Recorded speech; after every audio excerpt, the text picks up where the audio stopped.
बधाई के पात्र हैं। कथा के मुख्य आयोजक, मुख्य जजमान के रूप में श्री अमरजीत सिंह जी मेहता, पंजाब क्रिकेट एसोसिएशन के अध्यक्ष, साथ में श्री पदमजीत सिंह जी मेहता, मेयर भटिंडा पंजाब के।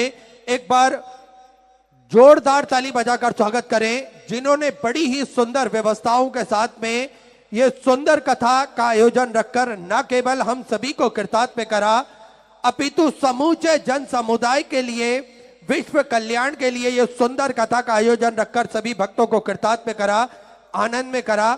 और देखिए, जीव पर जब तक बाबा भोलेनाथ की कृपा ना हो तब तक इस पृथ्वी पर, इस दुनिया में, इस संसार में कोई भी कार्य संभव नहीं हो सकता।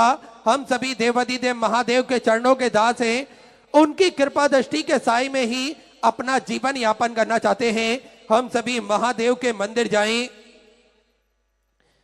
देवालय जाएं, भगवान का जल अभिषेक करें और अपने मन की बात, अपने हृदय की बात हम महादेव से कह सके। बड़ा ही सुंदर और सरल तरीका हम सभी को पूज्य गुरुदेव ने बताया है। एक लोटा जल, सारी समस्याओं का हल। एक लोटा जल लेकर हम पास के मंदिर जाते हैं, देवालय जाते हैं, भगवान का जल अभिषेक करते हैं तो निश्चित ही सारी समस्याओं का निदान तो निकलता है। साथ में देवाधिदेव महादेव का आशीर्वाद भी हम सभी को प्राप्त होता है, उनका दर्शन करने का सौभाग्य भी हम सभी को मिलता है। और इस संसार सागर में हमें जन्म दिया तो भगवान का धन्यवाद अदा करने का भी अवसर हम सभी को प्राप्त होता है। तो मंदिर जाने से कई फायदे हमें प्राप्त होते हैं। तो निरंतर पूज्य गुरुदेव ने जो हम सभी को मार्ग बताया है, जो मार्गदर्शन दिया है, उस पर हम सभी को चलना है और प्रतिदिन एक लोटा जल लेकर महादेव के मंदिर में अर्पित करना है। तो निश्चित ही मेरे महादेव की कृपा भी हम सभी को मिलेगी, उनका आशीर्वाद भी हम सभी को प्राप्त होगा। और देखिए, जो सहजता और सरलता के साथ में पूज्य गुरुदेव ने हम सभी को महादेव की भक्ति से जोड़ा है।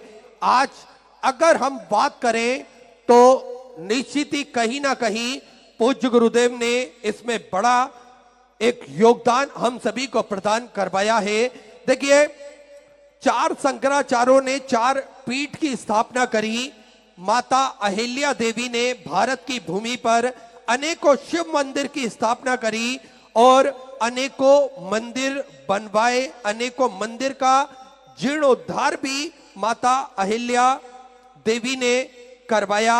लेकिन धन्य है भारत की भूमि के वो लाल, सिद्धपुर नगरी सीहोर के लाल पंडित प्रदीप जी मिश्रा गुरुदेव, जिन्होंने कथा के माध्यम से न केवल हम सभी को शिव भक्ति का रसास्वादन करवाया, अपितु हम सभी को मंदिर जाना भी कथा के माध्यम से पूज्य गुरुदेव ने सिखाया है। तो कहीं ना कहीं जो कार्य पूज्य गुरुदेव ने करा है वो हम सभी को मानना चाहिए और हम सभी को जानना चाहिए। किस प्रकार से पहले सैकड़ों मंदिर थे जो वीरान पड़े हुए थे, यहां पर कोई भी नहीं जाता था, लेकिन जब से शिव महापुराण की कथा भक्तों ने श्रवण करी है, तब से आज हर एक मंदिर हम देख लें किस प्रकार से भक्तों का तांता लगा हुआ है। एक लोटा जल लेकर सभी भक्त महादेव के मंदिर जा रहे हैं, देवालय जा रहे हैं और भगवान का जल अभिषेक कर रहे हैं।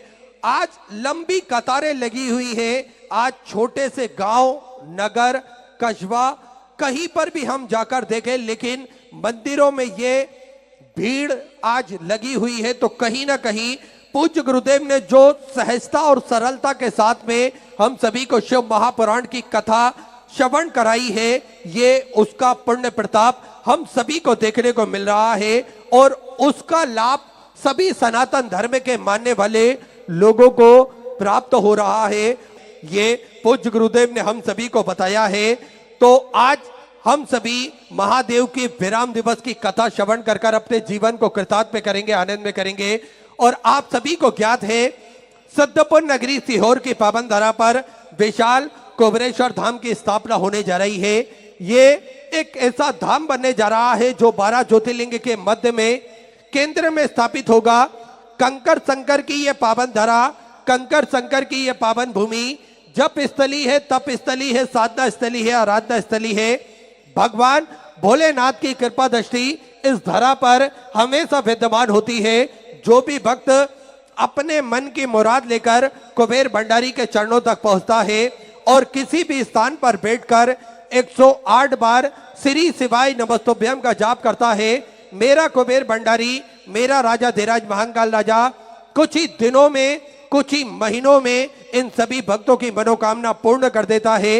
इन सभी भक्तों का भंडार वो भर कर रख देता है।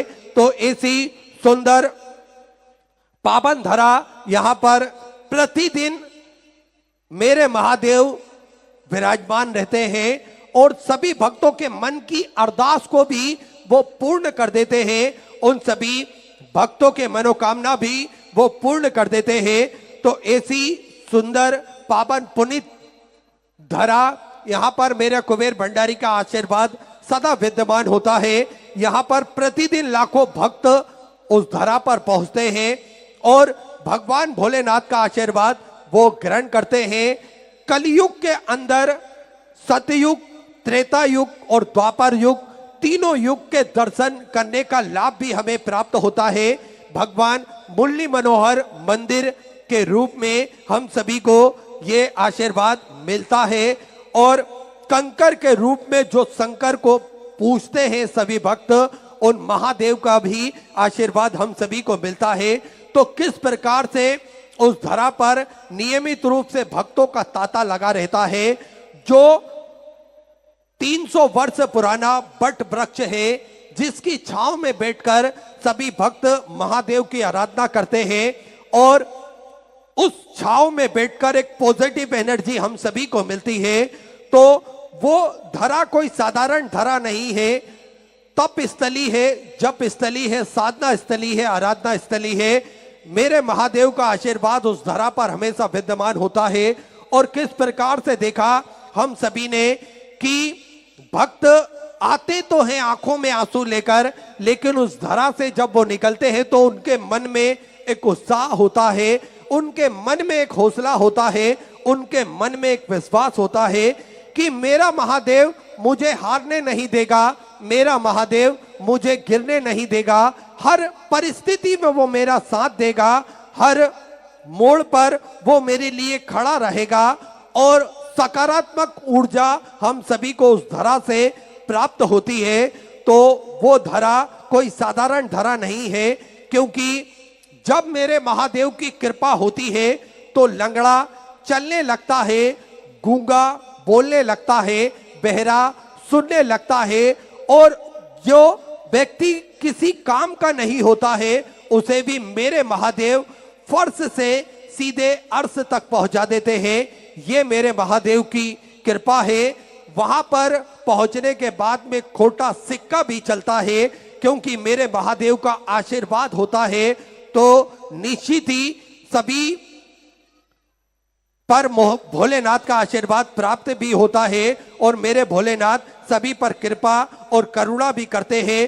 तो ऐसी पावन धरा यहाँ पर नियमित रूप से सेवा का कार्य भी चलता है, जिसमें बच्चों की शिक्षा अध्ययन की बात हो, भोजन भंडारे की सेवा हो, प्रकृति की रक्षा हो या फिर स्वास्थ्य संबंधित कार्य हो, ये सारे कार्य, ये सेवा के सारे कार्य नियमित रूप से सुचारू रूप से चलते हैं, जिसपे सभी भक्त इसका लाभ भी अर्जित करते हैं। हम सभी ने देखा किस प्रकार से हजारों सैकड़ों बच्चों की फीस पूज्य गुरुदेव द्वारा प्रति वर्ष जमा करी जाती है।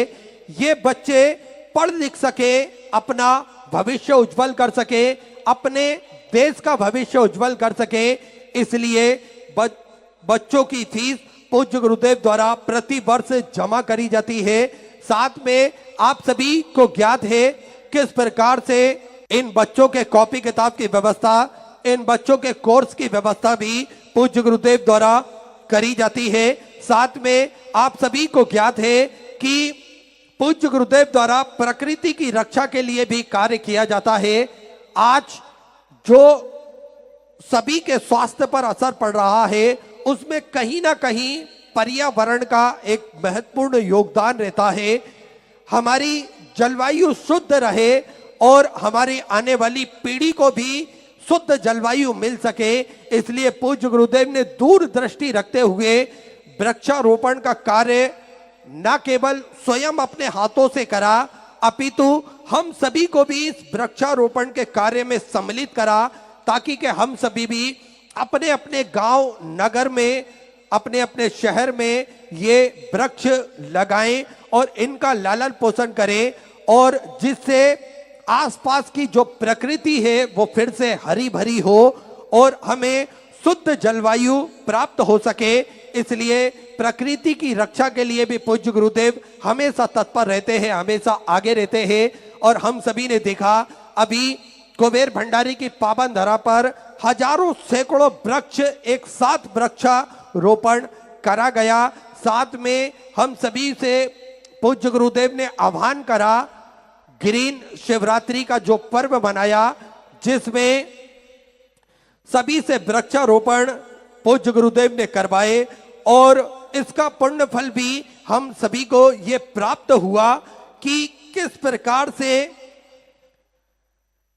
प्रकार से सभी भक्तों ने वृक्ष लगाए, और मात्र 24 घंटे में एक दिन के अंदर करोड़ों वृक्ष पूज्य गुरुदेव के एक आह्वान पर लगे, जिससे आज भारत की भूमि फिर से हरी भरी हो सके। और साथ में हम सभी ने देखा किस प्रकार से भोजन भंडारे की सेवा, जो कि पूज्य गुरुदेव के सानिध्य में प्रतिदिन सुचारू रूप से चलती है।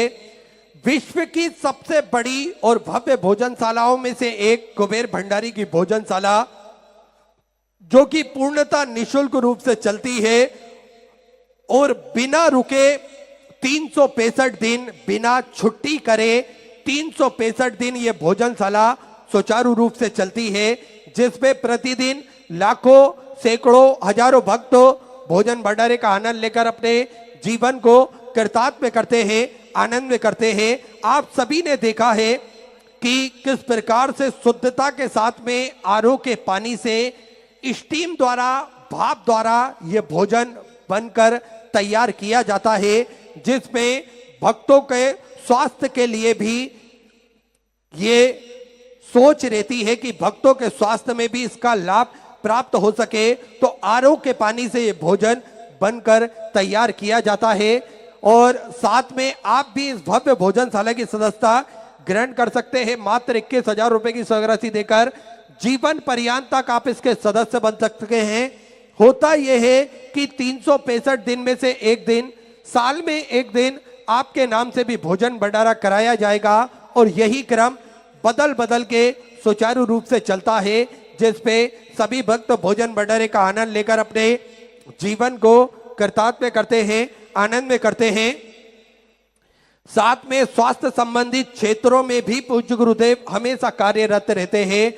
हम सभी ने देखा विगत कई वर्षों से किस प्रकार से पूज्य गुरुदेव के सानिध्य में प्राथमिक उपचार केंद्र सुचारू रूप से चलता आ रहा है, और इस प्राथमिक उपचार के केंद्र के अंतर्गत दवाई गोली भी निःशुल्क रूप से वितरण की जाती है। साथ में इस प्राथमिक उपचार केंद्र को एक नई दिशा, एक नई ऊर्जा, एक नया रूप प्रदान करते हुए सर्व सुविधा युक्त हॉस्पिटल का निर्माण कार्य पूज्य गुरुदेव ने करवाया। इस हॉस्पिटल के अंतर्गत वेंटिलेटर की व्यवस्था हो, ऑक्सीजन की व्यवस्था हो, डायलिसिस संबंधित व्यवस्था हो, या फिर ब्लड संबंधित व्यवस्थाएं हो, ये सारी व्यवस्थाएं सुचारू रूप से रखी गई, ताकि के भक्तों को किसी भी प्रकार की कोई दिक्कत परेशानी ना हो। ऐसा सुंदर व्यवस्था कुबेर भंडारी की पावन धरा पर सुचारू रूप से रखी, जिसपे सभी भक्तों को इसका लाभ प्राप्त होता है। और साथ में 2 एम्बुलेंस भक्तों की सुविधा के लिए 24 घंटे कुबेर भंडारी की पावन धरा पर उपलब्ध रहती है। साथ में आप सभी को ज्ञात है समय समय अनुसार स्वास्थ्य शिविर निःशुल्क रूप से लगाए जाते हैं, जिसमें भक्त अपने स्वास्थ्य संबंधी जानकारी बड़े ही आराम से प्राप्त कर सके और इसका लाभ सभी भक्तों को मिल सके। इसलिए स्वास्थ्य शिविर समय समय अनुसार निःशुल्क रूप से लगाए जाते हैं और इसी बीच में पूज्य गुरुदेव का शुभ मंगल आगमन हो चुका है। सुंदर गुरु वंदना के साथ में आज कथा के हम सभी विराम दिवस में प्रवेश करेंगे। जय जय श्री राधे, हर हर महादेव, श्री शिवाय नमस्तुभ्यं।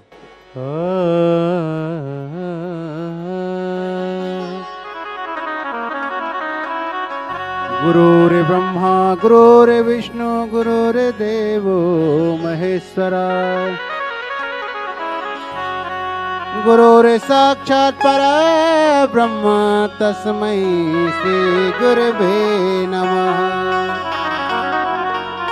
7 दिनों का साथ है हमारा तुम्हारा, हमारा तुम्हारा।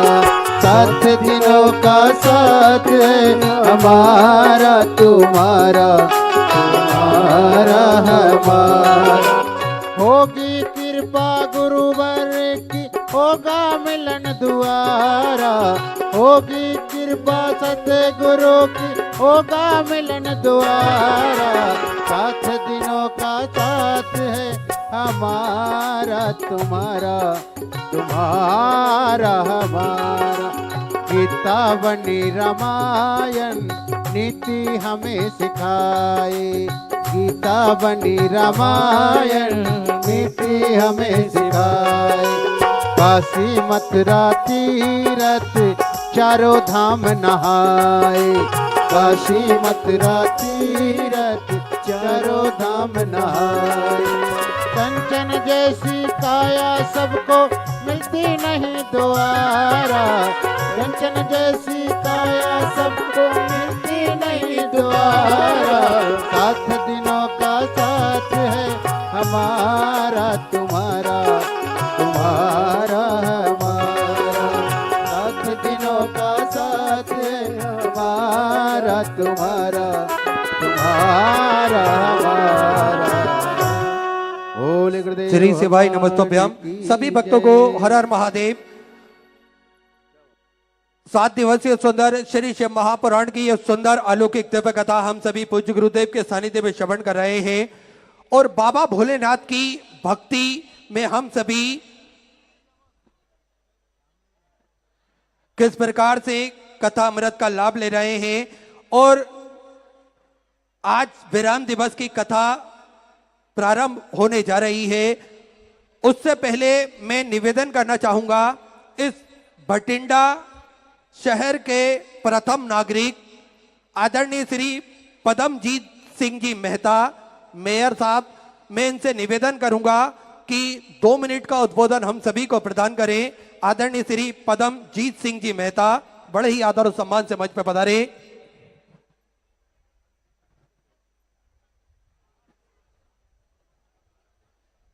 यहाँ पर मौजूद सारे ही शिव भक्तों को हर हर महादेव।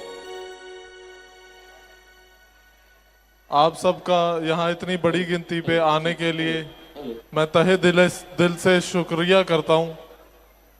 आज कथा का आखिरी दिन है। हर बार पिछले 2 बार से जब भी यहाँ पर बठिंडा की पावन धरती पर गुरुजी ने आके कथा सुनाई है, बठिंडा शहर को खुशियों से भरा है। हम आखिरी दिन पे हमेशा बहुत भावुक हो जाते हैं क्योंकि हमें पता है कि आप लोग कितनी आस्था के साथ यहाँ पर आते हैं, कितने अच्छे विचारों के साथ हम यहाँ पर आते हैं और शहर को एक नई लहर की तरफ ले जाते हैं, जो कि शिव की लहर है, जो कि भक्ति की लहर है। उम्मीद करता हूँ इसी तरीके से शिव हम सब पे कृपा बनाए रखें, गुरुजी के विचार देशों विदेशों तक जाते रहें, हमें शिव जी की लीला के साथ आगे बढ़ाते रहें, ताकि हम सब एक साथ रह के जो भोलेनाथ की छतरी है उसके नीचे रह के सुखी रह सकें, खुश रह सकें, आनंद में रह सकें। और जो गुरुजी का ज्ञान हमें मिला है पिछले 6-7 दिनों से, वो हम अपने घर ले जा सकें और अपने घर वालों में, अपने परिवार वालों में उसको बांट सकें, ताकि हमारा देश, हमारा शहर एक बेहतरीन जगह बन सके रहने के लिए। इतना ही कहते हुए फिर से आप सबका यहाँ पर इतनी बड़ी गिनती में आने के लिए तहे दिल से बहुत बहुत धन्यवाद। और उम्मीद करता हूँ ये एक लोटा जल जो हम शिव जी पे चढ़ाते हैं उसका सुख हम सबको इसी तरीके से शिव जी देते रहें। बहुत बहुत धन्यवाद।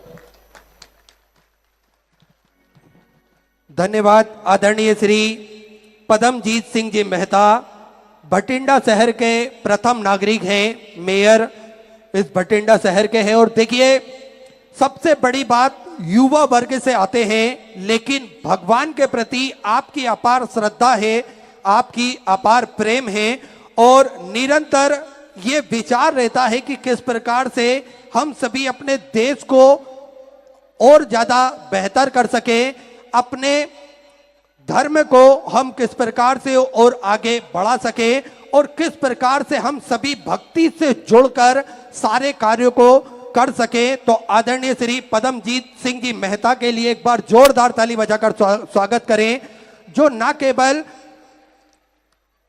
ना केवल सभी यूथ जो युवा वर्ग हैं उनका नेतृत्व भी कर रहे हैं, साथ में किस प्रकार से धर्म के क्षेत्र में भी आप कार्य कर रहे हैं। तो बड़े ही बधाई के पात्र हैं आदरणीय श्री पदमजीत सिंह जी मेहता, जो निरंतर भगवान की भक्ति से जुड़कर कथा हम सभी को श्रवण भी कराते हैं और स्वयं भी कथा अमृत का लाभ लेते हैं और स्वयं भी सेवा के कार्यों में जुटते हैं। और बाबा भोलेनाथ की यह सुंदर कथा विराम दिवस की ओर हम सभी प्रवेश करेंगे। किस प्रकार से आप सभी को ज्ञात है, सिद्धपुर नगरी सीहोर की पावन धरा पर जो सेवा का कार्य निरंतर सुचारू रूप से चलता है, जिसमें स्वास्थ्य संबंधित कार्य हो, भोजन भंडारे की सेवा हो, बच्चों की शिक्षा अध्ययन की बात हो या फिर अन्य व्यवस्थाएं हो, जो निरंतर सुचारू रूप से चलती है। साथ में हम सभी ने देखा किस प्रकार से 351 कमरों की यह भव्य विशाल धर्मशाला बनने जा रही है, जिसमें लगभग 100 कमरों का निर्माण कार्य पूज्य गुरुदेव के सानिध्य में हुआ और 251 कमरे और बन रहे हैं, जिसमें लगभग 15 से 16 बड़े बड़े हॉल भी इस धर्मशाला के अंतर्गत बनाए जाएंगे, ताकि के भक्त बड़े ही आराम से रुककर भगवान का भजन कीर्तन स्मरण कर अपने जीवन को कृतार्थ कर सके, आनंद में कर सके। साथ में एक भव्य विशाल टीन शेड पूज्य गुरुदेव के सानिध्य में बनकर तैयार हुआ, क्योंकि उस टीन शेड के अंदर एक साथ लाखों भक्त कथा भी श्रवण कर सकते हैं और विश्राम भी कर सकते हैं। साथ में हम सभी ने देखा किस प्रकार से धूप बारिश से बचने के लिए यह भव्य विशाल टीन शेड पूज्य गुरुदेव ने बनवाया, ताकि के भक्त वहां पर रुककर बड़े ही आराम से कथा भी श्रवण कर सके और विश्राम भी उस टीन शेड के अंतर्गत वहां पर कर सके। तो ऐसा सुंदर टीन शेड बनकर तैयार हो चुका है। साथ में आप सभी को ज्ञात है गौ माता की सेवा जो कि प्रतिदिन सुचारू रूप से चलती है। 2 और भव्य गौशालाओं का निर्माण कार्य चालू कर दिया गया है, क्योंकि गोवंश बढ़ता है तो उनको रखने के लिए और सुंदर और पर्याप्त व्यवस्था हो सके, इसलिए 2 और भव्य गौशालाओं का निर्माण कार्य चालू कर दिया गया है। साथ में ऐसे सुंदर सेवा के जो प्रकल्प चलते हैं, जिसमें हम सभी को जुड़ना चाहिए, कदम से कदम मिलाकर, कंधे से कंधा मिलाकर अपना महत्वपूर्ण योगदान समर्पित करना चाहिए। तो टीवी स्क्रीन पर श्री विठलेश सेवा समिति के 2 अकाउंट नंबर एक्सिस बैंक का और सेंट्रल बैंक ऑफ इंडिया का चल रहा है। दोनों में से किसी भी अकाउंट में अपनी स्वराशि जमा कर अपना नाम व्हाट्सएप पर भेज सकते हैं और अपने नाम का अनाउंसमेंट करवा सकते हैं। आइए, जिन दानदाताओं ने, जिन भामाशाहों ने मंदिर, गौशाला, वृद्धाश्रम, अन्य क्षेत्र में अपनी स्वराशि समर्पित की, उन सभी पावनसारी दानदाताओं के नाम सत्याजी शर्मा कालका हरियाणा से 1101 रुपए की स्वराशि आपने बाबा कुबरेश्वर धाम हेतु समर्पित की। बहुत बहुत बधाई। 14 विचार आपके 1400 से आपने समर्पित की। रामसुख जी निषाद खेरागढ़ छत्तीसगढ़ से 501 रुपए की स्वराशि आपने समर्पित की। वंदना जी राय मैदानीपुर से 501 रुपए। रश्मि संजीव जी यादव कानपुर उत्तर प्रदेश से 500 रुपए। ललित नारायण जी की तरफ से सीलमपुर से 500 रुपए। मंजू सिन्हा जी की तरफ से बोकारो बिहार से 500 रुपए की स्वराशि आपने समर्पित की। जितेंद्र सिंह जी की तरफ से वाराणसी उत्तर प्रदेश से 500 रुपए, मनोज अशोक जी महाजन की तरफ से, आरबी महाराष्ट्र से सुधा 500 रुपए की सौगात से आपने समझ की। सभी दानदाताओं को मैं हृदय की अनंत गहराई से नमन करता हूँ, दंडवत करता हूँ, प्रणाम करता हूँ। सुंदर सौगात से आपने समर्पित की। जो भक्त अपनी सौगात मंदिर, गौशाला, वृद्धाश्रम, अन्य क्षेत्र बाबा कुबरेश्वर धाम हेतु समर्पित करना चाहते हैं, वे टीवी स्क्रीन पर श्री विठले सेवा समिति के 2 account number, axis bank account, central bank of India का चल रहा है, दोनों में से किसी भी अकाउंट में अपनी स्वराशि जमा कर अपना नाम व्हाट्सएप पर भेज सकते हैं। आइए सीधे व्यासपीठ की शरण में चलते हैं। पूज्य गुरुदेव के सानिध्य में हम सभी आज सुंदर विराम दिवस की कथा श्रवण करेंगे। जय जय श्री राधे, हर हर महादेव, श्री शिवाय नमस्तुभ्यं।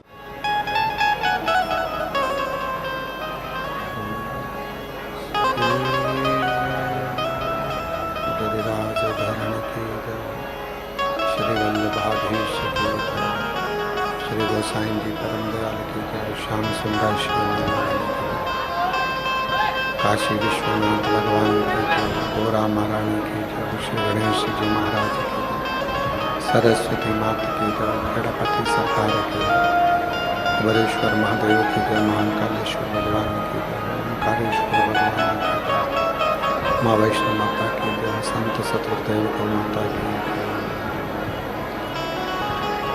चिंता संतान हंतारो विपदानं ऋणवा स्वयं तनीचार्यान प्रणमामि महोमः।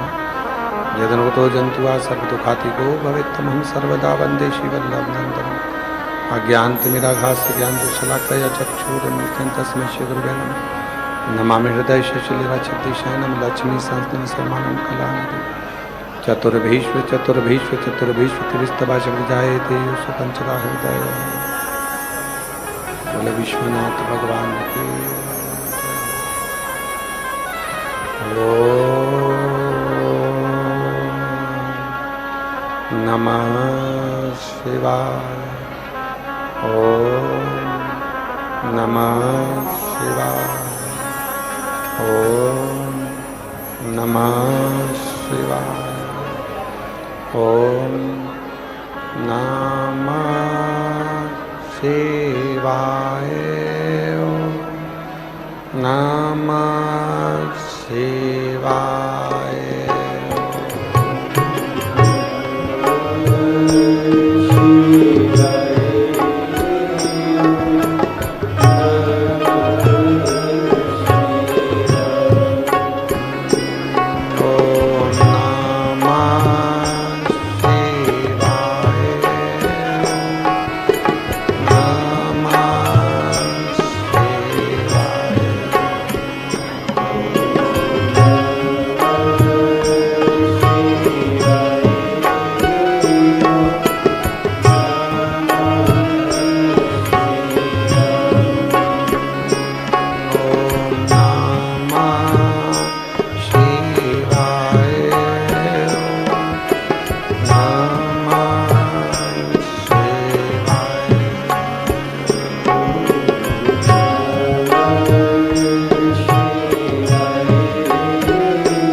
शिवाय। विश्वनाथ भगवान की जय। महाकालेश्वर भगवान की, ओमकारेश्वर भगवान की, कुबेरेश्वर महादेव की जय। हर हर महादेव, हर हर महादेव, हर हर महादेव, हर। काशी विश्वनाथ ओगड़दानी त्रिकालदर्शी कैलाशी अविनाशी भगवान शिव, जिनकी पुनित पावन पवित्र शिव महापुराण की कथा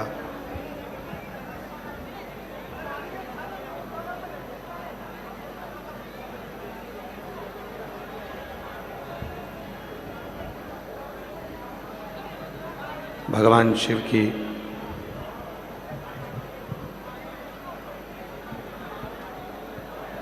पवित्र पावन शिव महापुराण की कथा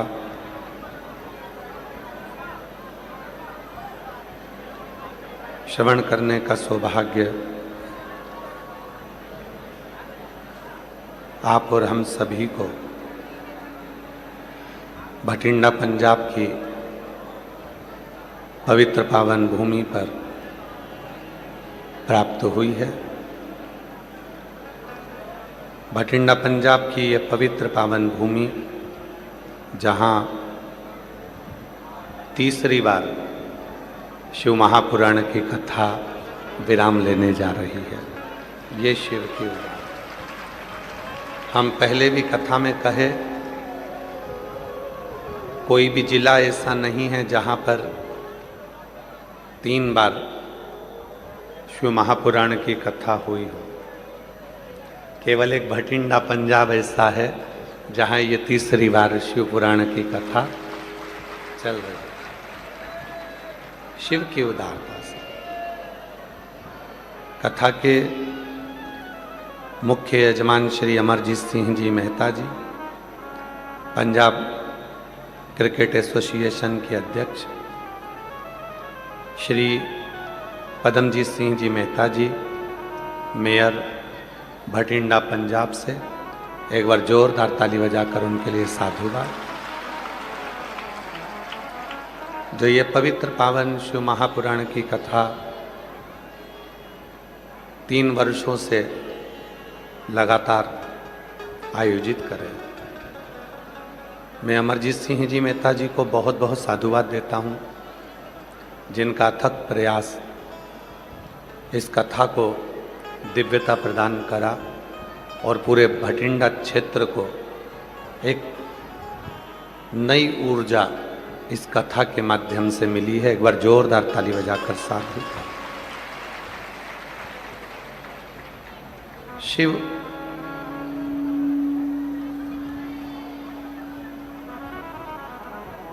जो श्वासों में रमण करते हैं, शिव जो हमारी एक एक रोमावली में निवास करते हैं, शिव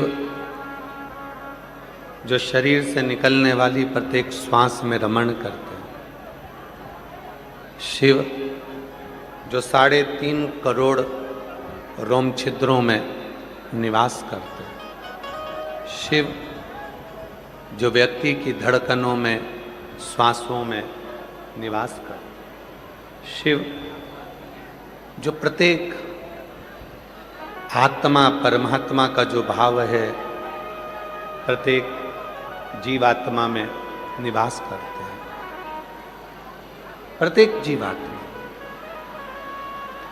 और तेरी कृपा बिना नहीं एक भी अणु लेते श्वास तेरी कृपा से तनु तनु बखान क्या करो मैं राखोगे का चपटी भगवत में खजाना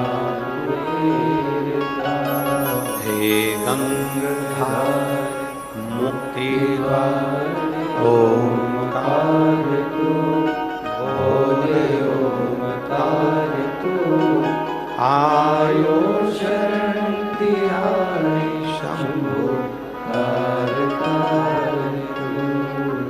शिव पुराण कहती है जिंदगी में अगर दुख आता है, बीमारी आती है, तकलीफ आती है, कष्ट आता है, तो उसका सामना कोई दूसरा नहीं करता है, अपने को खुद करना पड़ता है, दूसरा नहीं करेगा। जिंदगी में जितनी भी तकलीफें अगर हमारे जीवन में आई है, दुख आया है, कष्ट आया है, उसका सामना हमें खुद करना है, कोई दूसरा नहीं करेगा। जीवन में जो भी दुख है, तकलीफ है, कष्ट है, उसका सामना अपने को स्वयं करना। संसार में दो चीजें होती हैं, देखिएगा। एक होता है विवाह, दूसरा होता है मृत्यु। जब विवाह होता है, दूल्हा घोड़ी पर बैठता है, तो बाराती घोड़ी के पीछे रहते हैं कि आगे रहते हैं? जम के बोलो। घोड़ी के सम्मुख में, दूल्हे के आगे सब नाचते हैं।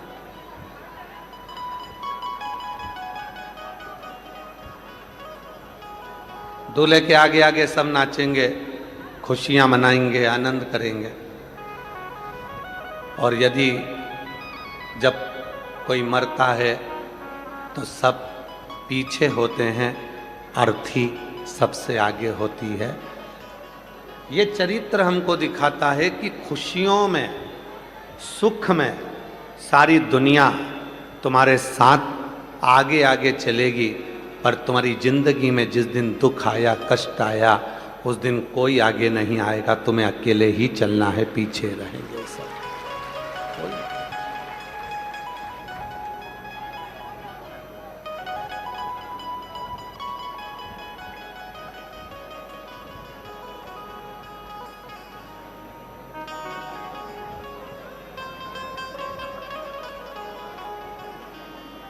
दुख का सामना केवल आपको अकेले करना है। हॉस्पिटल में बीमार पड़े हो, डॉक्टर दवाई गोली देगा, हॉस्पिटल में डॉक्टर भी आएगा, सिस्टर भी होगी, इंजेक्शन लगेंगे, जांच होगी, सब कुछ होगा, परिवार वाले पैसा भी लगा देंगे, पर दुख तुमको खुद को झेलना स्वयं। कष्ट स्वयं को झेलना, कोई दूसरा नहीं है। हाँ, यदि आपने एक लोटा जल देव अधिदेव महादेव को समर्पित करा है, तो निश्चित है कोई आए ना आए, पर तुम्हारी दुख की घड़ी में वो शंभू मेरा शंकर आकर जरूर खड़ा हो। शिवा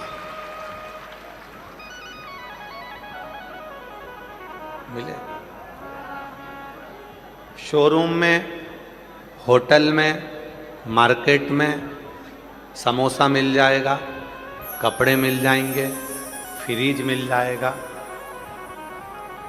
सोने का सामान मिल जाएगा, चांदी के बर्तन मिल जाएंगे, गाड़ियाँ मिल जाएगी, जूते चप्पल मिल जाएंगे, घड़ी बेल्ट मिल जाएगा, साड़ी, कुर्ता पजामा, सूट, बक्कल, तैयार होने का सामान, सब शोरूम में, दुकान में, बाजार में सब कुछ मिलता है।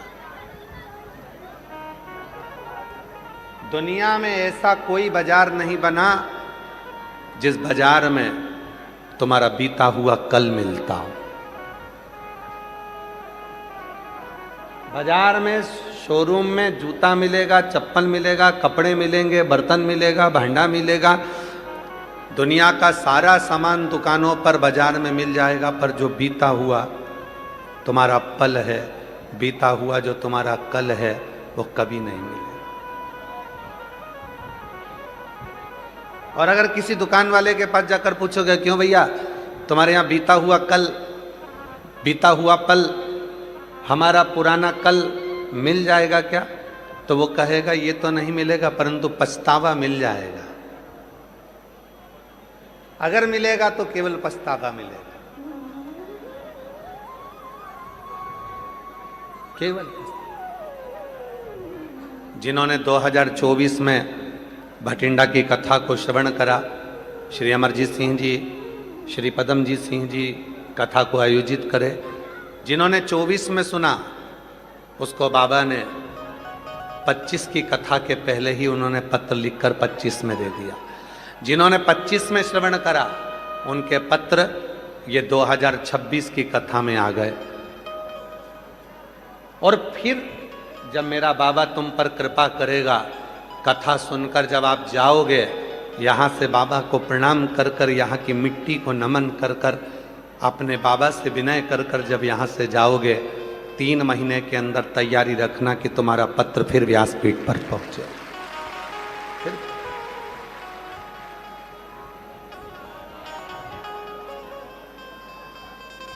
एक दुख की घड़ी में जब वो याद आए, फिर वही वाली लाइन आ गई महाराज, दर्द में रुसवाई में प्यार की गहराई में मुझे तुम याद आते हो, मुझे तुम याद आते हो, दर्द में रुसवाई में प्यार की गहराई में मुझे तुम याद आते हो, मुझे तुम याद आते हो। सुख में सब खड़े होंगे, सारे रिश्तेदार, नातेदार, कुटुंब, पड़ोसी, सब सुख की घड़ी में खड़े हैं, पर दुख में कोई तब कोई नहीं आएगा। तब वो अंत समय प्रभु वचन दिया तो निभाना पड़ेगा, अंत समय प्रभु आना पड़ेगा, वचन दिया तो निभाना पड़ेगा, आए ना आए प्रभु कुटुंब कबीला, अंत समय प्रभु आना पड़ेगा, वचन दिया तो निभाना पड़ेगा। अदालत में जब जाकर खड़े होते हो तो गीता पर हाथ रखाया जाता है, सत्य बोलो, हाथ रखना पड़ता है। मैं वचन देता हूं, जब कोई बड़ी कुर्सी पर बैठते हो,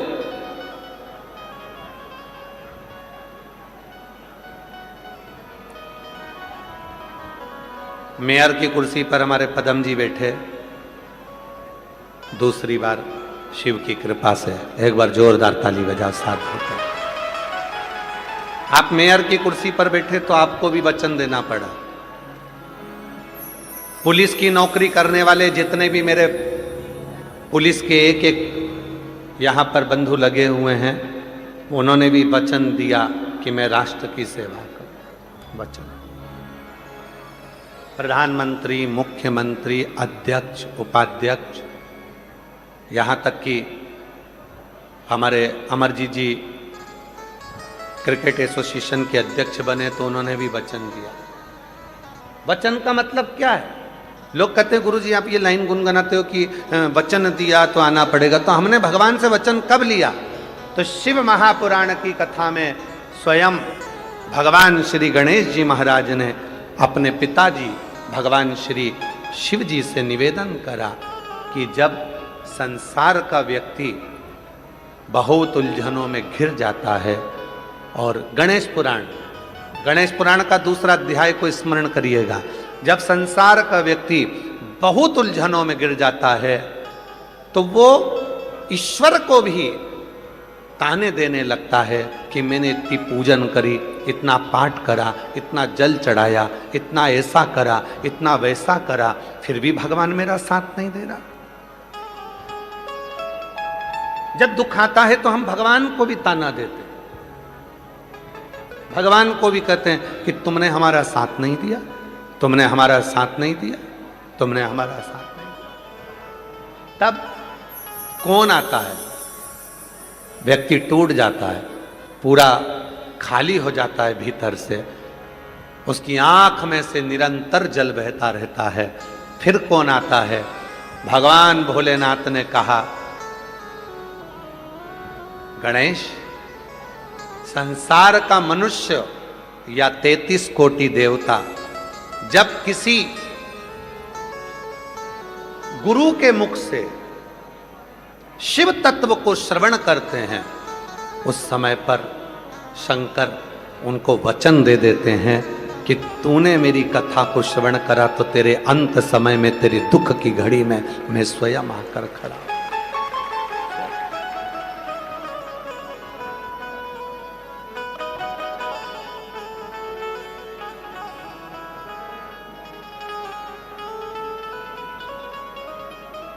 कोई नहीं आएगा, तब शिव आएगा, शंकर आएगा।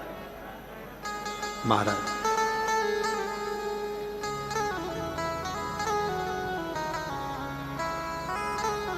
हमारी एक रीति बड़ी बुरी है। हो सकता है संसार के लोगों को बुरा लग जाए हमारी इस बात से। हमारी एक रीति बड़ी बुरी है, आपकी और हमारी सबकी। हम दुनिया के लोगों से आस रख लेते हैं।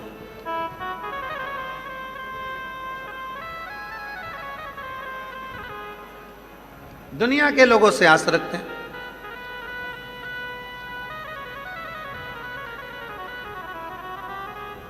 मेरा बेटा बड़ा होगा, मुझे संभालेगा, मेरा बेटा बड़ा होगा, मुझे अपने साथ रखकर संभालेगा। आप अपने बेटे से आस क्यों रखे हो? क्या आप में दम नहीं है? क्या आप में बल नहीं है? क्या आप पर, शिव जी पर भरोसा नहीं है?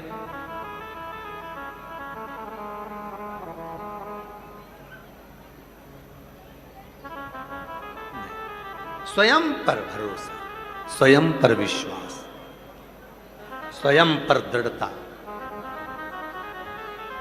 मेरा देवर ऐसा है, मेरा जेठ ऐसा है, मेरा पति ऐसा है, मेरी पत्नी ऐसी है, मेरा ये ऐसा है, वो लोग हैं तो मुझे संभाल लेंगे। ना ना ना, वो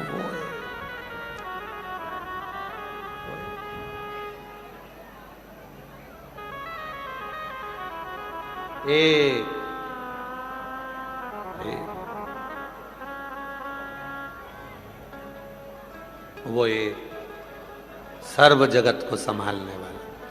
हम क्यों आस लगाएं? हम क्यों दूसरों से आस लगाएं कि ये मुझे कुछ देगा, ये मुझे करेगा? कल कथा में कहा था हमारे मित्र को, वो आस लगा कर बैठा था कि कुछ मिल जाएगा, और हमने एक ही बात कहा, उसको बुला, कष्टहर उसको बुला, कालहर हमने कहा उसको बुला।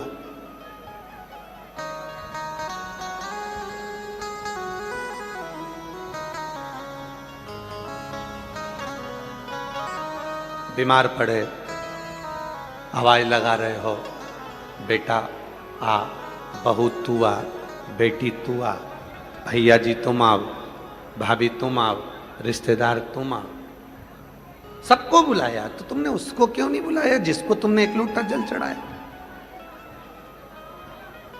जब तुम एक लोटा जल चढ़ाने के लिए मंदिर तक जाते हो, जब तुम एक लोटा जल चढ़ाने के लिए शिवालय तक जाते हो, जब तुम एक लोटा जल चढ़ाने के लिए भगवान के मंदिर तक पहुंचते हो, तो फिर तुम उसको क्यों नहीं बुलाते? हम उसको नहीं बुलाते, सबको बुलाते। तबीयत खराब हुई, कष्ट आया, शरीर में रोग आया, बीमारी आई, तकलीफ आई, हमने सबको बुलाया, उसको नहीं बुलाया जिसको बुलाया।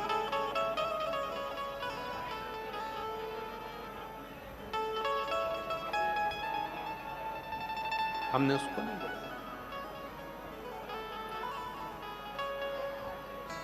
और लिखण वाले तू हो के दयाल लिखना, लिखण वाले तू हो के दयाल लिखना, मेरे हृदय बिच भोले जी का नाम लिखना, मेरे हृदय बिच शिव जी का नाम लिखना, लिखण वाले तू हो के दयाल लिखना, ओ लिखण वाले तू हो के दयाल लिखना, मेरे हृदय बिच सतगुरु का प्यार लिखना। अगर लिख रहे हो तो ये लिखना कि मेरे हृदय पर शिव का नाम लिख देना। जब भी कोई बात हो मुख से शिव निकल जाए, शिव निकल।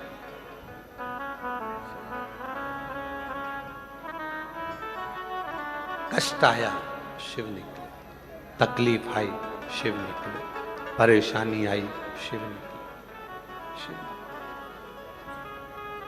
शिव।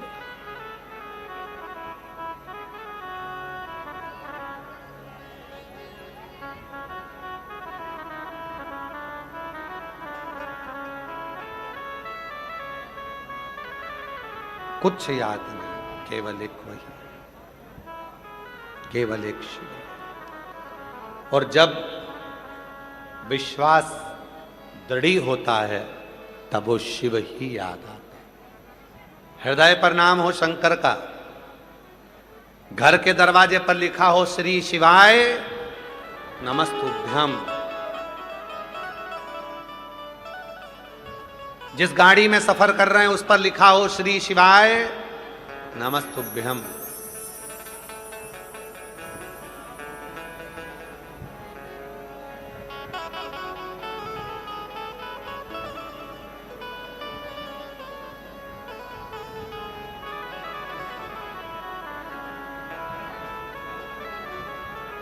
और जब पूर्ण भरोसा हो तब शिव सामने प्रकट हो जाता है। पूर्ण भरोसा।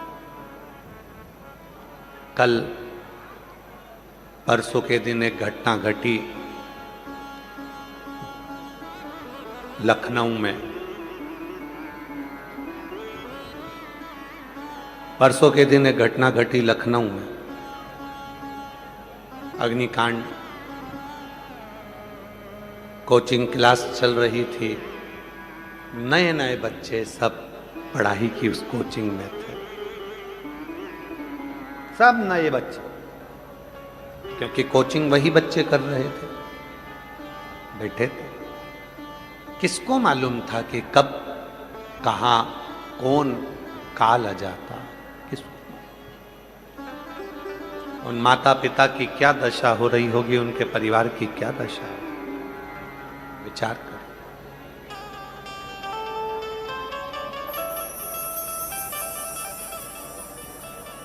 हम तो ईश्वर से यही प्रार्थना करते हैं श्रद्धांजलि के रूप में कि उनके घर के माता पिता को, परिवार को भगवान मन में धीरज दे, और जो जीवात्माएं हैं, जो बच्चे उस अग्निकांड में लखनऊ में शांत हो गए, उन बच्चों को भगवान शिव अपने चरणों में स्थान दे।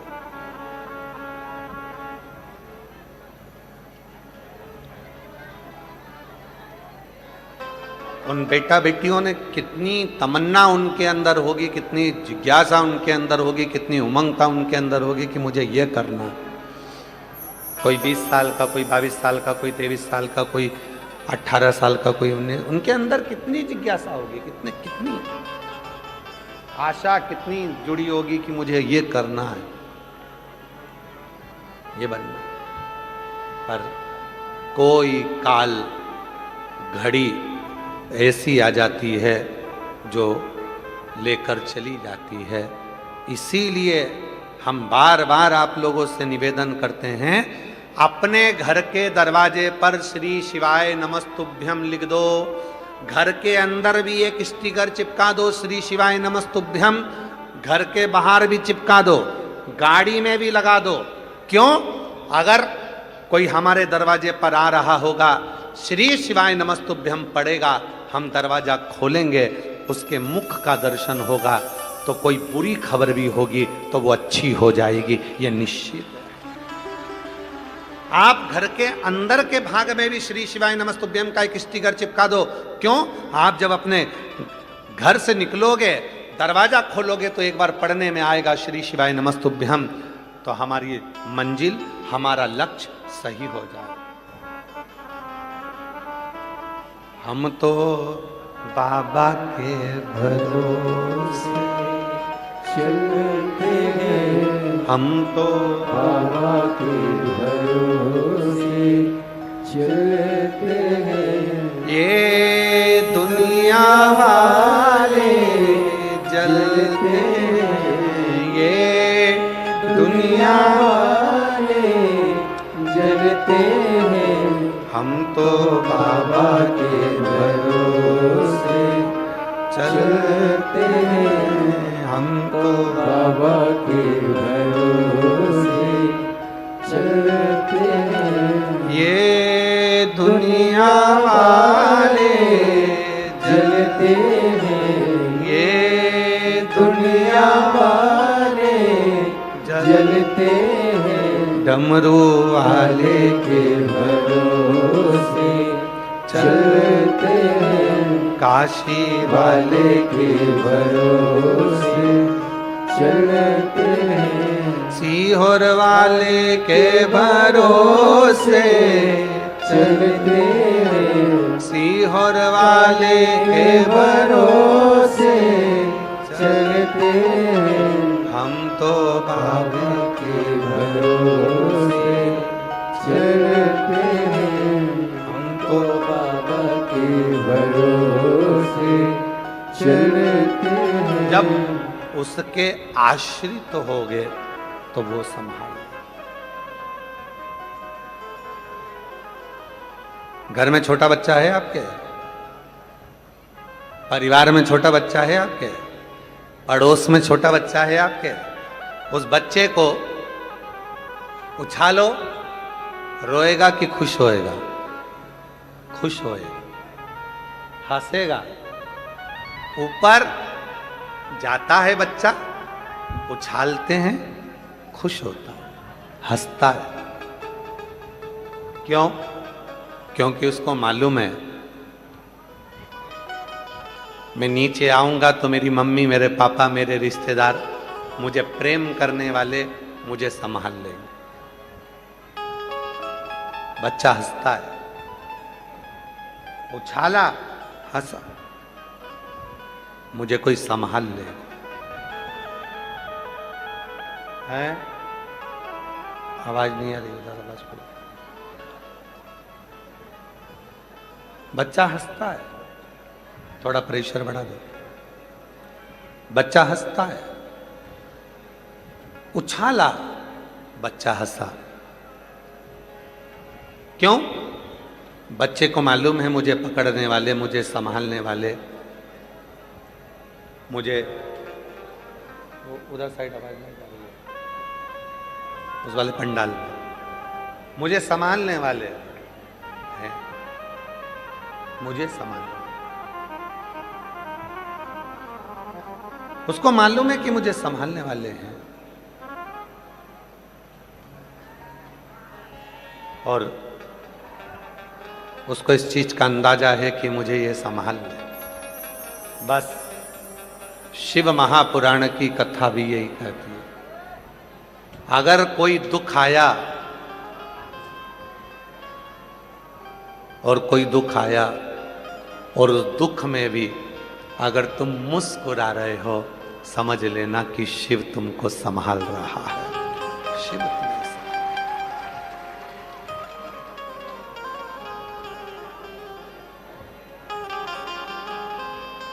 कोई संभालने वाला है जो हमको संभाल रहे, कोई तो।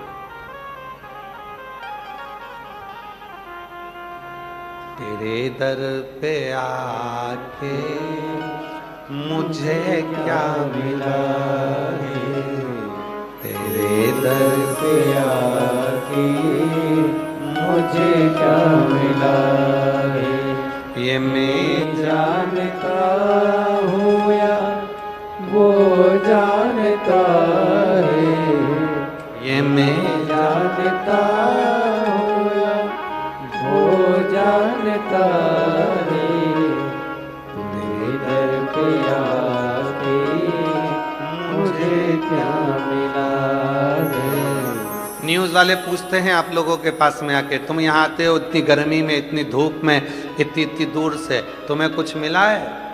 अब वो न्यूज़ वाले को कौन बताए?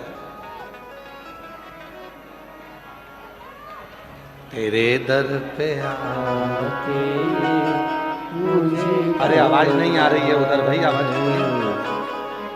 तो फिर क्यों जनता चला रही है?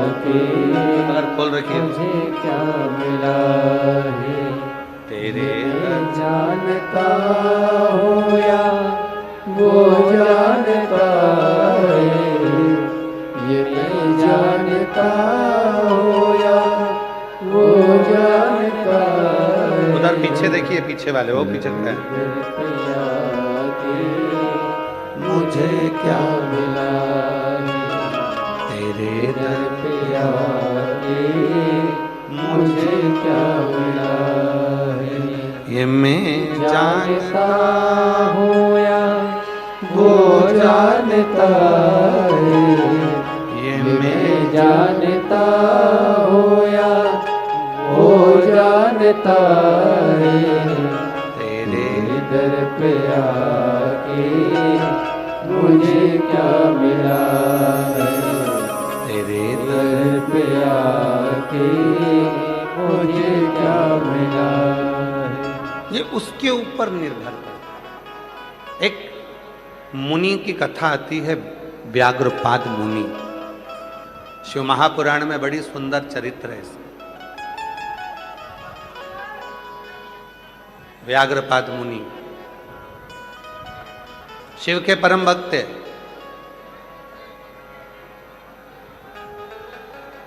शंकर भगवान के परम भक्त थे व्याघ्रपाद मुनि।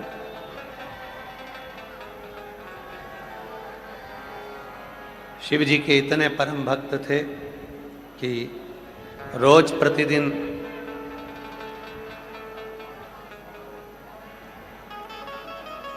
उजाला होने से पहले फूल तोड़कर लेकर आते थे और लाकर शिव जी को समर्पित करते थे। व्याघ्रपाद मुनि इतने शिव के उपासक थे। व्याघ्रपाद मुनि शिव के इतने उपासक थे, रोज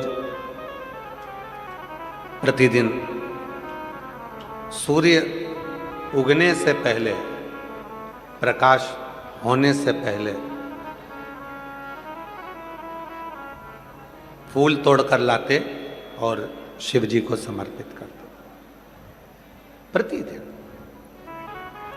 रोज का नियम था, प्रतिदिन का।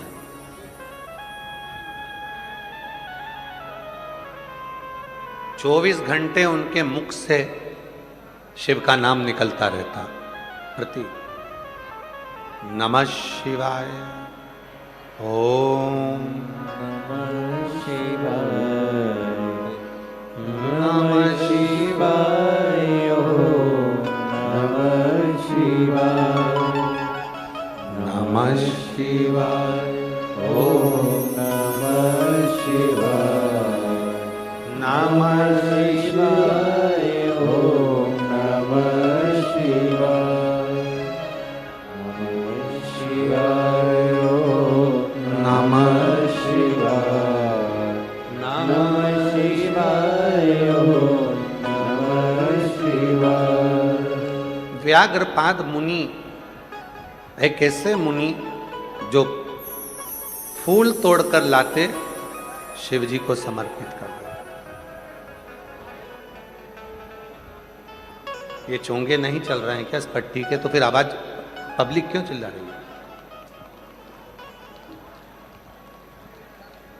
नहीं, स्पीकर से मतलब नहीं है, स्पीकर के लिए नहीं बोल रहे हैं। आवाज नहीं आ रही है क्या? कि एलईडी नहीं चल रही है? आवाज नहीं आ रही है?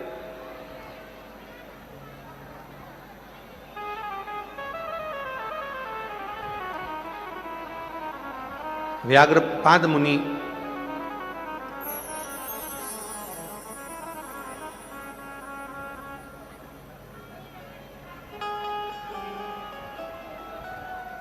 व्याघ्रपाद मुनि एक ऐसे मुनि दिन रात हर पल हर घड़ी हर क्षण शिव का नाम लेते हैं। हर पल, ऐसा कोई पल नहीं जाता, ऐसा कोई क्षण नहीं जाता जिस समय पर मुनि के मुख से शिव का नाम नहीं निकलता।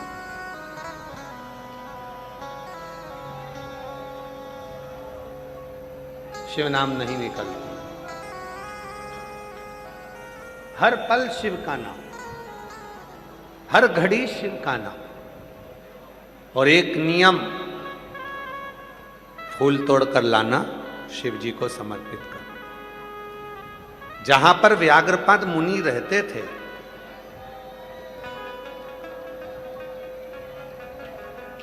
जहां पर व्याघ्रपाद मुनि रहते थे,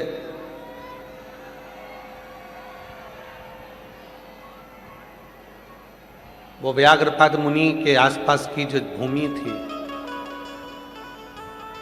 व्याघ्रपाद मुनि के आसपास का जो क्षेत्र था,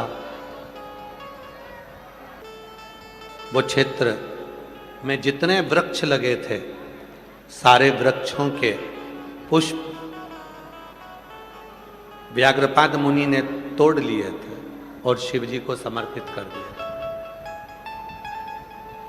पर कुछ पुष्प पेड़ के ऊपर रह गए थे, जो शिव जी तक नहीं पहुंच पा रहे थे, शंकर भगवान तक नहीं पहुंच पा रहे थे। शिव जी तक वो पुष्प नहीं पहुंच रहे थे, शंकर भगवान तक वो पुष्प नहीं जा पा रहे थे। तो एक दिन व्याघ्रपाद मुनि के मन में आया कि मैं नीचे नीचे के पुष्प तो तोड़ लेता हूं, पर ऊपर का जो पुष्प है वो नहीं टूट पाता।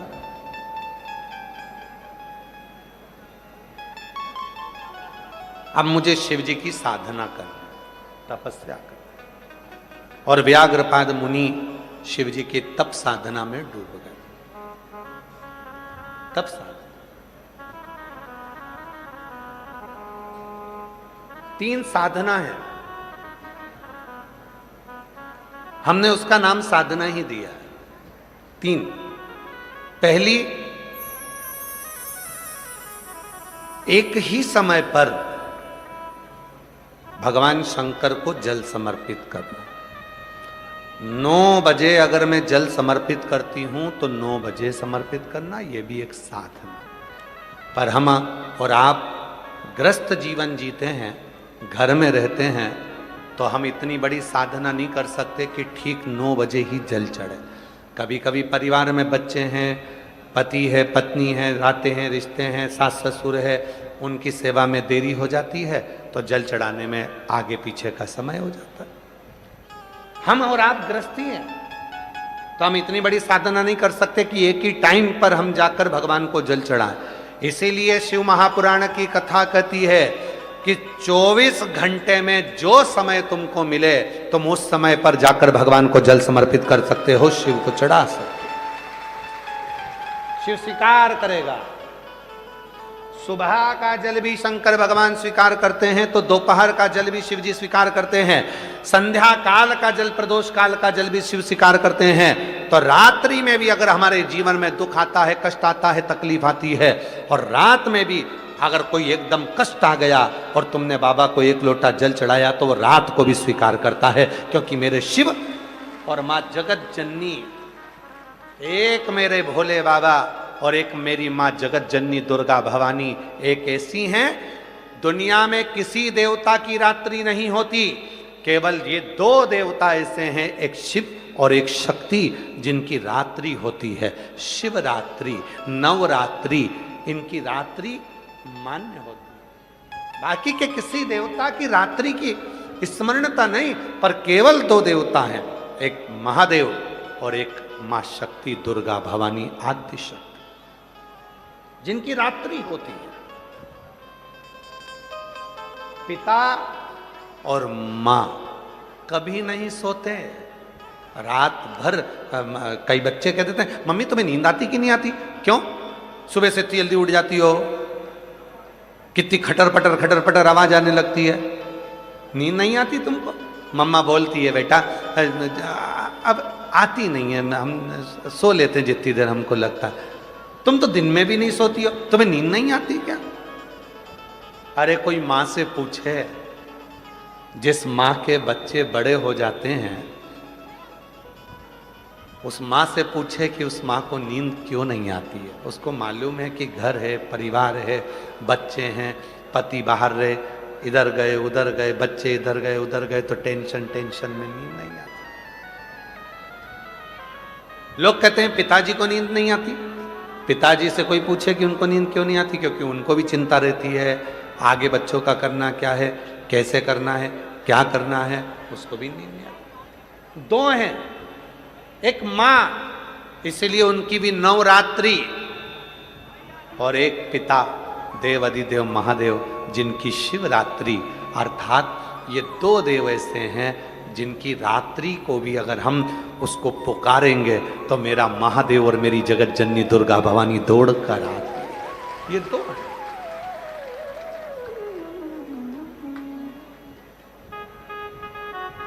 ये दो।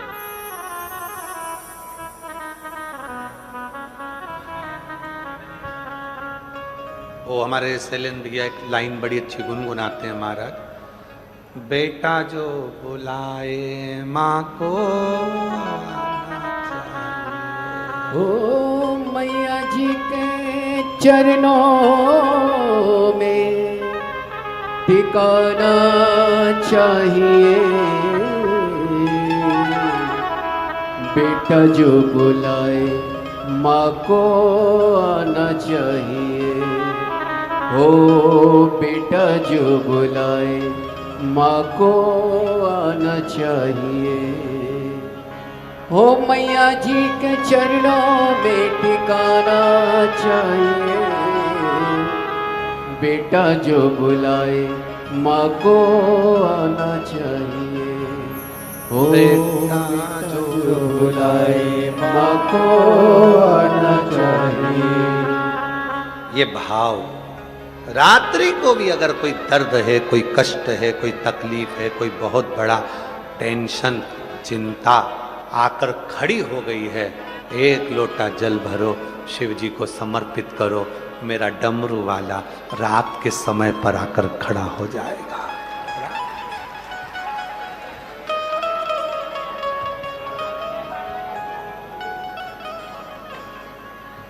मौत और महाकाल दोनों का कोई समय नहीं होता। ना मौत का समय है, ना महाकाल का समय है। मृत्यु को कब आना है? मृत्यु तुमसे पूछ कर नहीं आएगी, सुबह आऊं कि शाम को आऊं। हो सकता है तुम्हारे इधर ऐसा होता हो भटिंडा में, तो बात दूसरी कि मौत आती हो तो पूछ कर आती हो, क्यों भाभी जी आ जाऊं क्या? और तुम कह दो नहीं नहीं अभी मैं रोटी बना रही हूं, ए यमराज बाद में आना। टाइम बता दो तो कि 12 बजे तक आ जाना। 12 बजे फिर आ गया यमराज, भाभी जी आ जाऊं क्या? फिर बोला दिखता नहीं है, बर्तन मांज रही हूं, 1 बजे तक आना। यमराज फिर आ गया 1 बजे, भाभी जी चले, तेरे में अक्ल वक्ल है कि नहीं? मेरे बच्चे स्कूल से आएंगे, टिफिन कौन देगा, रोटी कौन देगा? 3 बजे आना। 3 बजे आ गया, अभी चले, दिन भर की थक गई थी, कमर दुख रही है, अभी 1 घंटा सोऊंगी, उसके बाद जाऊंगी। यमराज फिर आ गया 5 बजे, भाभी जी चले, अरे पागलों जैसी बात मत कर, तू भी चाय पी, मैं भी पीऊं, और थोड़ी देर बात करेंगे। शाम का मैं भोजन बना दूं, रात को चलेंगे। यमराज फिर आ गया रात को 9 बजे, भाभी जी चले। भाभी बोली हमारे घर की बहू बेटियां रात को नहीं जाती।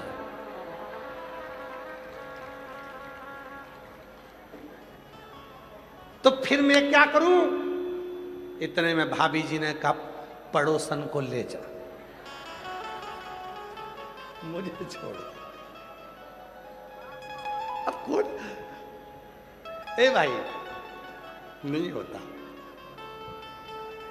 काल का और महाकाल का कोई समय नहीं है, पूछ कर नहीं आते। जब पुकारो मेरे महाकाल को तब दौड़ कर आ जाता है। समय नहीं देखता, सुबह है, दोपहर है, रात है, दिन है, कभी भी। कई लोग कहते सीहोर वाले महाराज जी ने सबको बिगाड़ दिया। तो हमने पूछा क्या बिगाड़ दिया? कि तुम्हारे जितने भी भक्त हैं ना, ये समय नहीं देखते, जब देखो जब मंदिर पहुंच जाते हैं। तो हमने कहा बिगड़े नहीं है, सुधर गए। इनको मालूम पड़ गया कि बाप के पास कभी भी जाया जा सकता है। पापा पापा होता है, पिताजी पिताजी होता है। जब जरूरत पड़े, बेटे को जरूरत थी तो तुरंत फोन लगाया, पापा अमृतसर तक जा रहा हूं दोस्तों के साथ, चले जाऊं क्या? पापा ने बोल दिया अभी क्या करेगा, अभी तो घूम के आया है, नहीं जाना। फिर भी पापा का दिल था, जा रहे हो तो हो आओ, चलो कोई बात नहीं, जल्दी आओ।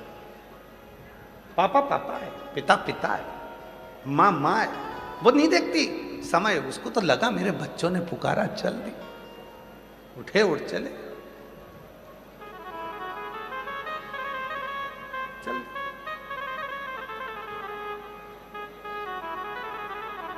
उसने नहीं देखा कुछ,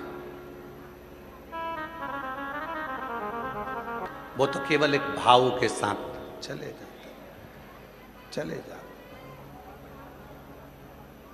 वो सोचते ही नहीं है।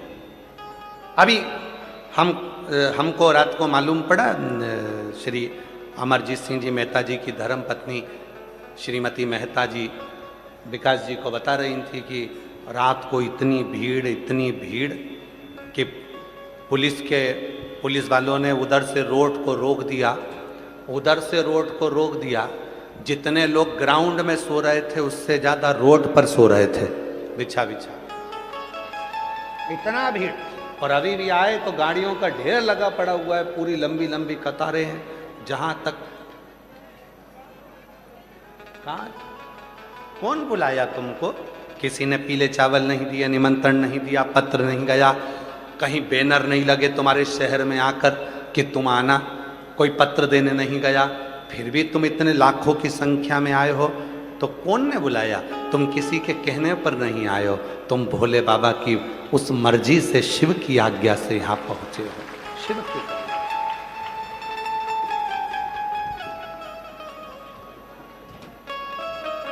वो एक लाइन है ना, वो वैष्णो देवी के भजन की एक लाइन आती है, तूने मुझे बुलाया शेरा, तूने मुझे बुलाया शेरावालिए, मैं आया शेरावालिए, हो तूने मुझे बुलाया शेरावालिए, मैं आया शेरावालिए। अभी यहाँ बुलाया किसने? माता रानी ने इशारा करा, तुम वैष्णो देवी पहुंच गए। शिव जी ने इशारा करा, तुम कथा में पहुंच गए। कुबरेश्वर धाम वाले बाबा ने इशारा करा तो सीहोर कुबरेश्वर धाम पहुंच गए।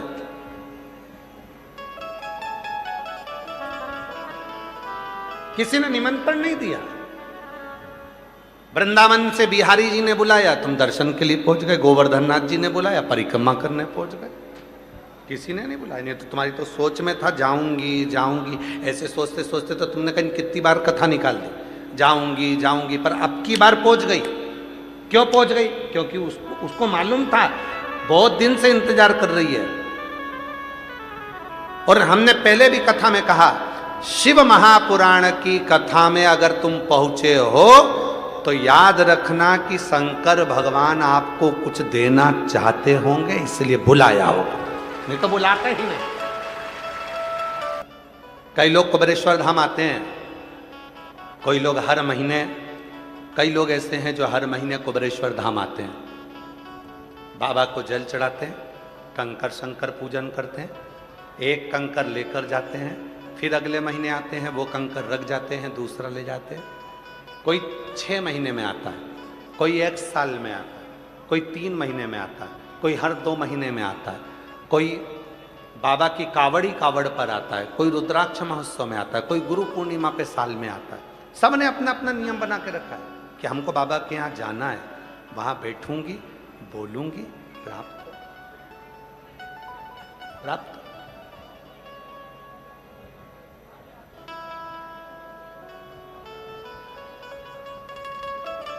और महादेव नमन चरणों में स्वीकार कीजिए। सब बोलेंगे, जितने भी पंडाल के बाहर, पंडाल के अंदर, टीवी के सामने, मोबाइल पर जितने भी कथा सुन रहे हैं, फेसबुक, यूट्यूब, इंस्टाग्राम आदि पे जो भी कथा सुन रहे हैं सब, और जितने यहाँ बैठे हैं आप भी बोलिए, महादेव नमन चरणों में स्वीकार कीजिए।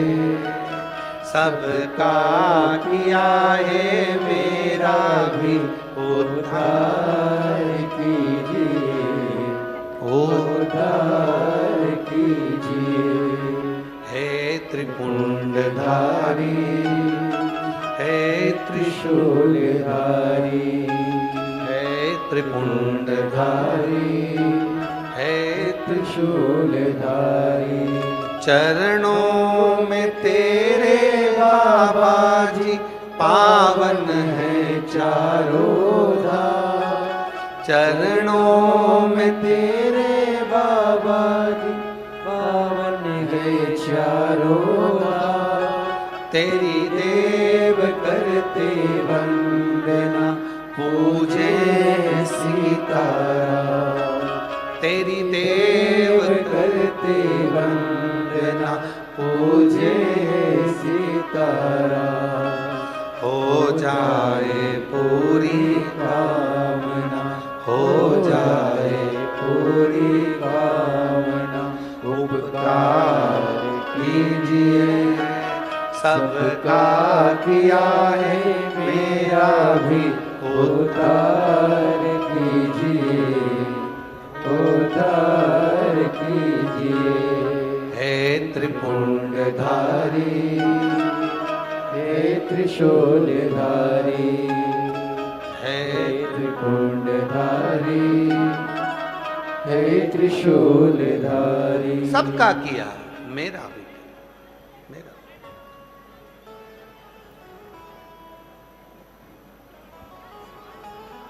और जब हम बाबा से प्रार्थना करते हैं तो वो प्रार्थना शिव स्वीकार करते हैं। तारकासुर के 3 पुत्र हैं, तारकाक्ष, विदुम्माली और कमलाक्ष की। तीनों उपद्री हैं। पर पिता ने कहा था कि शंकर से वेर मत लेना।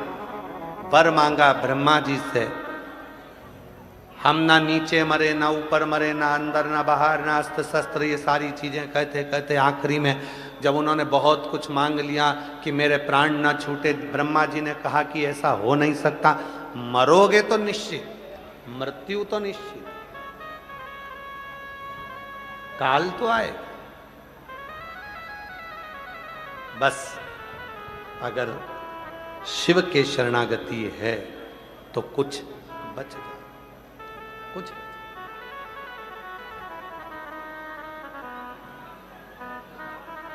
साधना 3, एक समय पर जल चढ़ाना, और शिव पुराण कहती है गृहस्थी के लिए कोई समय नहीं, जब तुम चाहो तब जाओ। अपना बाबा है, तुम्हारी मर्जी पड़े जब जाकर जल चढ़ा।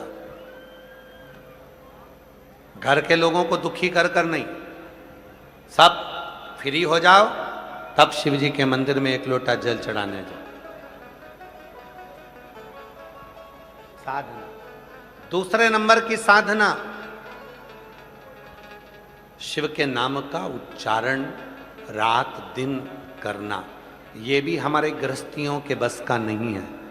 तो क्या करना, दिन भर में सुबह से लेकर रात तक के बीच में अगर 11 बार 21 बार जितनी बार शिव जी का मंत्र निकल जाए, श्री शिवाय नमस्तु,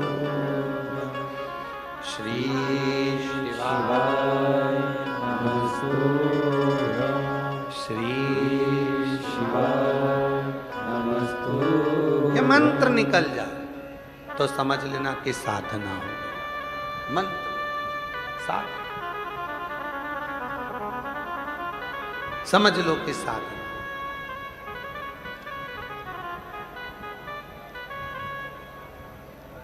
कई लोगों की एक बड़ी अच्छी आदत होती है, बहुत सारे स्टिकर खरीद लेते हैं श्री शिवाय नमस्तुभ्यम के। जब भी कहीं तीर्थ जाते हैं, केदारनाथ गए, बद्रीनाथ गए, यमुनोत्री गए, गंगोत्री गए, कहीं काशी गए, कहीं सोमनाथ गए, कहीं वृंदावन गए, अयोध्या गए, इतना सारा स्टिकर श्री शिवाय नमस्तुभ्यम का जेब में रख लेते हैं और जहां जाते हैं वहां वो स्टिकर चिपकाते चिपकाते मंदिरों में, दीवारों पर बाबा की भक्ति में जो पढ़ेगा, अगर उसने एक बार भी पढ़ लिया तो उसके पढ़ने का कुछ अंश तो हमारे भी खाते में आएगा, जिससे हमारा भी उद्धार हो। कई लोगों की आदत होती है, जेब में रख लिए स्टिकर श्री शिवाय नमस्तुभ्यम के, लगा दिए, चिपका दिए। पढ़ो।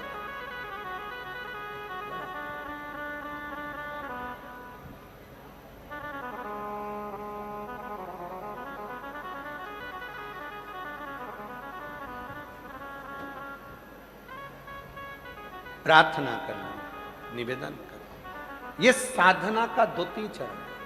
और साधना का तृतीय चरण, तीसरा चरण है, अगर हमारे दरवाजे पर कोई आया तो उसकी सेवा करना, तृतीय चरण। गृहस्थी के लिए सबसे अच्छा चरण है ये, तीसरा चरण। कोई आया, पानी पिला दो, भूखा ना जाए, कुछ पवा, ठीक है, कुछ नहीं हो, कुछ। कल यहां सिसोदिया जी आए थे, श्री मनीष सिंह जी। तो जब वो शाम को पुनः श्री अमरजीत सिंह मेहता जी के यहाँ मिलने के लिए आए, तो वो एक बात कर रहे थे, हमको सुनकर बहुत अच्छा लगा।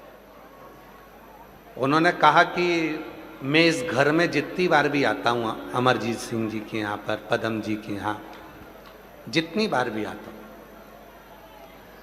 तो इनके घर की जो माता जी हैं, श्री अमरजीत सिंह मेहता जी की धर्मपत्नी श्रीमती मेहता जी, हम जितनी बार भी आते हैं तो कहा कि वो हर बार एक ही बात कहती हैं, भैया जी भोजन करके जाना, भाई साहब भोजन करके जाना, भाई साहब भोजन करके।